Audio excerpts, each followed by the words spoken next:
Hello everybody again. This is me.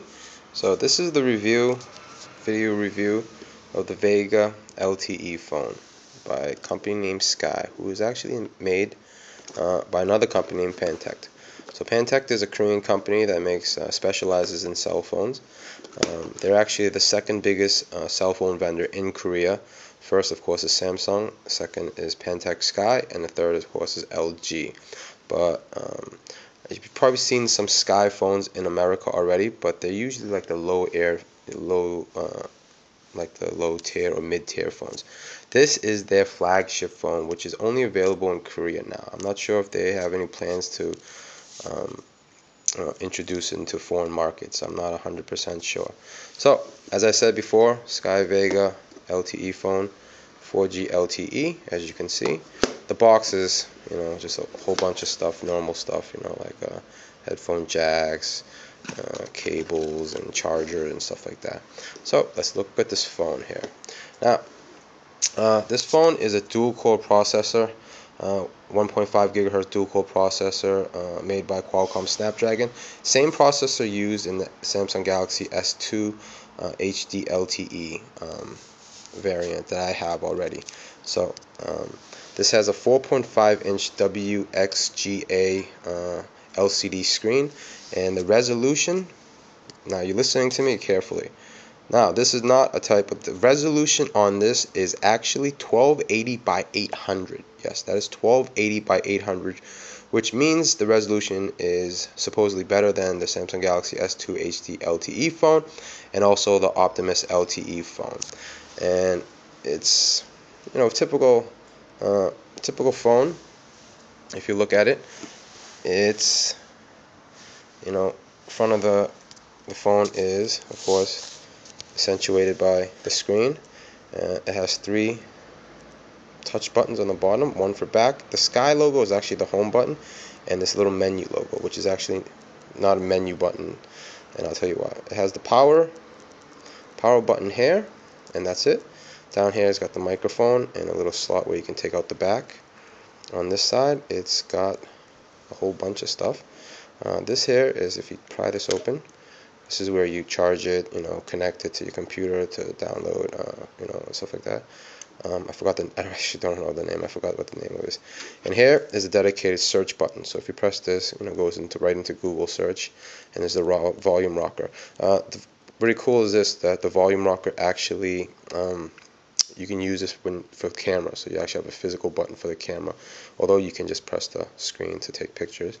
On the top is a 3.5mm headphone jack, and if you see here, I don't know if you can see this, Qualcomm 4G, right? And on the back, it's a Sky logo, also with Google, and of course 4G LTE, and it has an 8-megapixel camera in the back with, of course, LED flash. On the front, it has a 1.3 megapixel camera and also some sensors. This is the earpiece, but it also doubles as the speaker. So something's good about it, something's bad. Good because when you're watching videos, the music comes out here, so it gives you, it's not in the back like Samsung Galaxy or something like that. But kind of bad because there's actually not another speaker and stuff like that. And I'm sorry, this film I have to change this. It's a crazy magnet for fingerprints and so forth. So let me get a rag and wipe this bad boy off so you guys can see this better. Yes, I'm still shooting this on my Galaxy Tab. I don't know, for some reason my Galaxy HD doesn't want to play nice when it's taking videos of this phone. Maybe it's jealous because so I've had this phone about a week now. Oh, also I forgot to tell you, this is running Gingerbread 2.3.5, and also has 16 gigabytes of internal memory, and also has a SIM card slot so it's expandable to 32 gigabytes. The only bad thing about this is that you have to remove the battery in order to gain access to the the memory card, the SIM cards, not SIM card, the memory card. And so that's the only thing that's bad about it. SIM card you can take out, but you should shut your phone off for that anyways. So the home launcher on this is called, I think it's called Sky Flux, Flux. So if you like, Samsung has TouchWiz, HTC has Sense. And I say one thing about this phone. This phone is really, really just crazy customizable right out the box. Sky, Pentec, they did a really good job, in my opinion, with their home launcher, their widgets and stuff like that. And the way they set it up is really unique. I would say that probably, for customization and for home launches, from companies, I still think HTC still, is tops, but this actually has a lot of, really good widgets and stuff like that. So in its right mind, TouchWiz I'm not really crazy about, but it's really smooth. So as you can see when you open this, it's got a lock screen. Now there's actually 3 different types of lock screens. This is actually the modern lock screen. So this is kind of like the sense going on here, where you can drag certain things into the ring and it'll open into that app. Now it's not, you can't change what they give you here, but the ones they have here is pretty useful. So let's get into this phone. As you can see, well, this is not, this is not a Sky widget. That's actually a widget I downloaded. I think it's a beautiful widget or something, and these are not Sky widgets. This Wi-Fi thing is actually a SK thing. These are some Sky widgets here, and they're pretty useful. And I like this their setup because they actually support scrollable widgets, which is cool. TouchWiz does not support scrollable widgets, which is a pain in the ass sometimes, because I have some widgets I always download that's like scrolling for Facebook and news and stuff like that. Now, there's a lot of things different about this phone, and I wanted to show you, so bear with me. Now, down here, as you can see, you have the, little menu, dock bar. So you have, of course, the 4 with the menu. Now, if you switch over sides, it's kind of like Go Launcher and, ADW Launcher, but then, it goes over here. As you can see, if you flip it to the side, it's a settings, wallpaper, icon themes, and home themes. I said this is very customizable in the fact that you can even change the icons. So now it's the classical icon, and then they have a stylish theme icon, which is kind of like a rip-off of iPhone icon because it's kind of like a box shape and stuff like that. But, it's like their own take. So that's one thing you can change on that. Of course, wallpapers you can change, and they have tons of wallpapers. And they even have a multi-wallpaper where you set different wallpapers for each home screen. So you could actually have 7 different wallpapers for each of your home screen. I've actually never used it because, and then they also have some more like like live wallpaper, Firefly, and Message Pop, and all this stuff. So I usually just keep it on like one wallpaper because live wallpapers will kill your battery.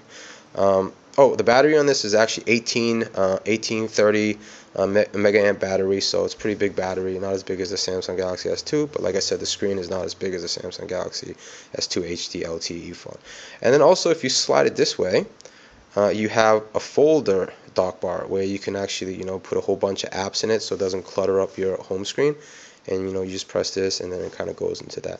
Like I said, if you download a market home launcher, a lot of these will have it, but it's pretty cool that they have it on there. Now, I told you before down here, I don't know why it's not lighting up, but you have the back button. The Sky button is actually the home button, and you have this menu button. But this is not a menu button. This is actually a widget button, because when you press it, it goes into the whole widget setup. Now, this is a Sky widget, so they have like albums, bookmarks, calendars. They have a whole bunch of widgets here, so it's very customizable. And a lot of these widgets are actually very useful, and I like it because it's kind of like a, like a little rainbow thing going on, like a little like rotary dial phone, something like that. And of course, you can go over here and you got the Android widgets and shortcuts and folders and so forth, like that. So pretty cool the way it's set up. And of course, you can switch over to different home panes and stuff like that. This phone is like I said, excuse me. Like I said, there's some gimmicks to this phone, and one of the gimmicks I want to show you is, of course, if you pinch the zoom, it goes into like the helicopter mode where you can see all the screens, right? So you can add the screens, and of course you can just move it around, bang, bang, bang, bang, and and stuff like that. Now, what's kind of cool is that if you pinch the zoom like this, it goes into that helicopter mode. But if you pinch the zoom the other way out, it knocks out everything. so it kind of gives you like a clear, just for your wallpaper. So I thought that was pretty cool. I was like, I didn't even know that I was playing with the phone one day, and I just happened to do that, and I was like, what the hell? I thought I had, something went wrong, and I had to boot up my phone. But then I was like, I was still scrolling. So I pinched the zoom again, and it drops back out. So I don't know, maybe if you really love your wallpaper or something, or if you have a picture of your girlfriend, I guess you can do that to look. But that's pretty cool, I thought. Another thing that's cool is the notification. Now, as you see, it's a very big menu. The top one is actually just easy settings. Your basic, sound, Wi-Fi, data, GPS, and oh, did you guys see this? Hand recognition. Yes, that is another gimmick I will be showing you guys soon. But anyways, you slide over here and stuff like that. And on the bottom, they have called detail settings, which is actually goes into like more details, and you get more choices on what you want to do. And so you probably saying, holy crap, that takes half of my notification. So if you wanted to, you can just close it, and it goes back to normal notification. And if you want to open it, you can get into the more notifications, stuff like that. So a whole bunch of things you can just, from your notification. I thought that was very cool also. Oops. Scrolling on the home screen is not as fluid as the Samsung Touch was, but then again, Samsung Galaxy S2 HD LTE phone and all the Galaxy line is just crazy, smooth. So, but it's still pretty smooth and stuff like that. And I like this because scrollable widgets. Yes, this is actually the Sky RS feed and the music widget. Music widget is actually really cool. As you can see, it looks very basic, right? Kind of like stock Android music widget and stuff like that. I'm not sure if you could do this with the stock Android music because I never use it. I usually download a Power Amp. But say if you're listening to a song, okay, if you press the title of the song, oops, it goes into the list where you can actually go and pick a song. So I thought that was really handy, and I use it a lot, when I'm listening to some music and I don't want to actually go into the app, and it's really smooth when you're doing it too. And bookmark widgets. There's a whole bunch of other